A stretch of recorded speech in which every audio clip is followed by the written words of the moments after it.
Eh bien, salut à tous et à toutes, c'est Monsieur Toc, l'homme qui fait des concerts ferroviaires pour devenir un chanteur de rail. Non, je ne vous parlerai pas de Crimson Desert dans cette vidéo, mais j'espère tout de même que vous avez apprécié celle que je viens de sortir sur l'excellent Starship Troopers Ultimate Bug War. Aujourd'hui, vous l'aurez compris, on reste dans cette ambiance ultra violente et déconseillée aux moins de 18 ans, puisque vous êtes face à mon 10e test de 2026, et oui, déjà, à savoir mon verdict sur le jeu officiel Thomas et ses amis, les merveilles de Sodor. Je l'ai reçu la semaine dernière en même temps que Screamer d'ailleurs, dont mon test arrivera le 23 mars à 17h, et je peux donc dès à présent vous révéler si le projet anglais est à la hauteur des standards ou si au contraire, eh bien tout comme la SNCF, il a largement plus qu'un train de retard. Tu connais Thomas le petit train? C'est reparti.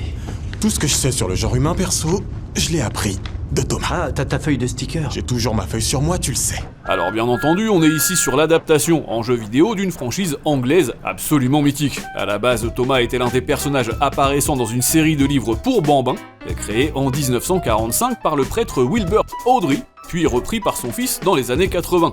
Véritable succès mondial, les 42 ouvrages, qui se sont vendus comme des petits trains, proposaient 169 histoires. Face à un engouement toujours plus grandissant, la famille Awdry donna naissance à la célèbre série animée diffusée de 1984 à 2021. Ouais, 37 ans à l'antenne, mine de rien, pour un total de presque 600 épisodes. Alors par contre, attention, je précise que ce Wonders of Sodor, qui sort cette semaine sur PC, PS5, PS4, Xbox et Nintendo Switch, ce n'est pas un jeu pour enfants. Et non, c'est beaucoup trop complexe. Et ce n'est pas non plus un jeu de commande, style Pas de patrouille et compagnie. Pas du tout. Je sais que c'est le genre d'information qui va vous couper le sifflet, mais c'est un vrai projet Train Sim World en fait. Oui. Visuellement, ça tourne sous Unreal Engine et le titre de Dovetail est basé sur leur fameuse technologie Simugraph, ce qui permet d'avoir à l'écran un rendu réaliste et non pas une version cartoon ou à la Fortnite par exemple. Bon, ça n'empêche pas bien sûr les personnages d'avoir les mêmes visages que dans Téléchat, et les PNJ d'être toujours aussi laids, mais on va dire que dans l'ensemble, c'est surtout l'ambiance générale qui fait le taf. Pour autant, sur le plan sonore de ces merveilles de Sodor, les bruitages rendent plutôt bien, à la fois les avions, les oiseaux, la pluie, contrairement aux doublages français qui eux sont vraiment pas terribles. Ouais. L'avantage, c'est qu'on n'entend quasiment jamais le narrateur, étant donné qu'il existe que durant le mode histoire. Et le mode histoire, c'est juste une espèce de bonus en réalité. Ça sert simplement de cerise sur le capot afin de vous faire vivre 8 récits scriptés. Mais c'est pas du tout ce qui vous fera le plus charbonner. Après, ça reste sympa à faire une fois, d'autant que ça met en scène pas moins de 5 héros de la franchise, et que vous connaissez tous forcément par cœur. Chouchou le train, Jérôme le savon, Jordan l'assiette. Ouais, alors moi je t'avoue, je pensais plutôt au personnage officiel en fait. Ici on a donc la présence du célèbre Thomas, forcément, mais aussi Percy, Diesel, Emily et Gordon. Et si comme moi vous optez pour la version Deluxe, sachez que vous aurez aussi la chance d'incarner James le Rouge, le petit frère de Rackham. Mais en parallèle à notre joyeuse troupe, vous croiserez également d'autres intervenants bien connus, notamment le gros contrôleur, Annie et Clarabelle, ou encore les fameux wagons récalcitrants qui sont si énervants.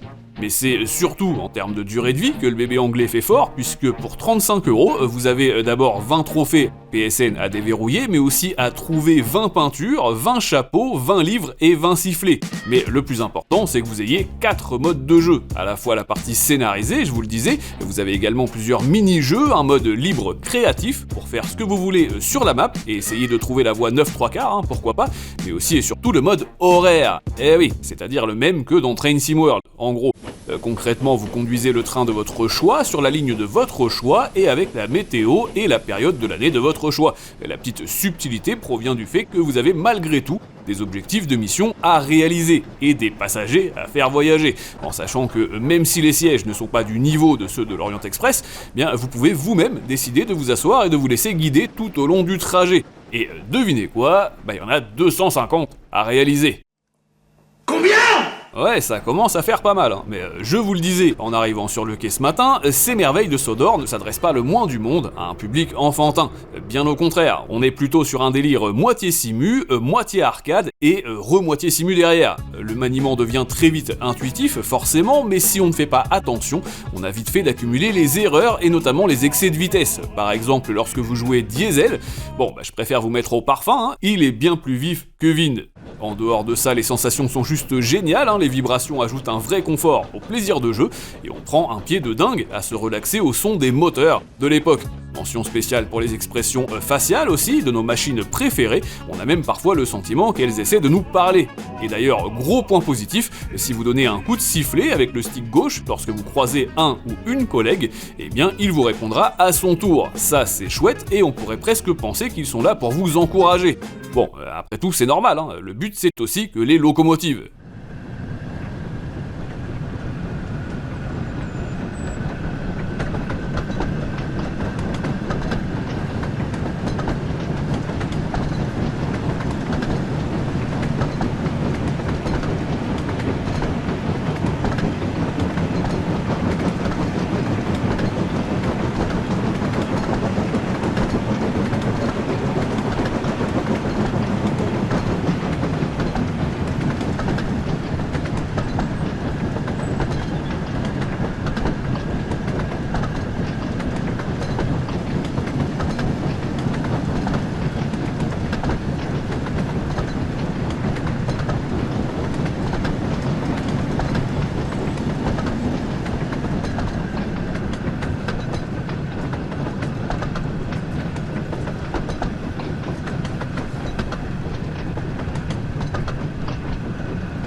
Mais bref, vous l'aurez compris, cette vidéo n'a pas pour but du tout de durer des heures non plus, je tenais simplement à vous dire à quel point ce projet britannique est une bonne surprise.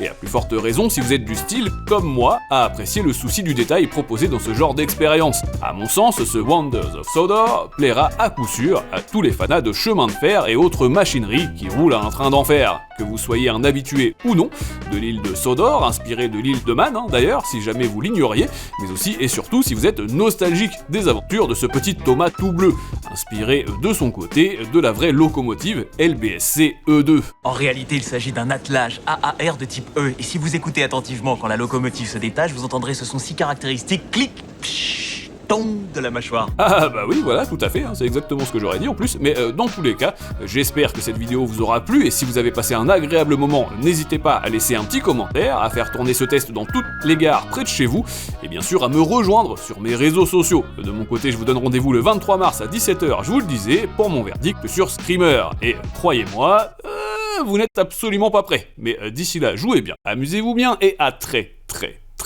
vite.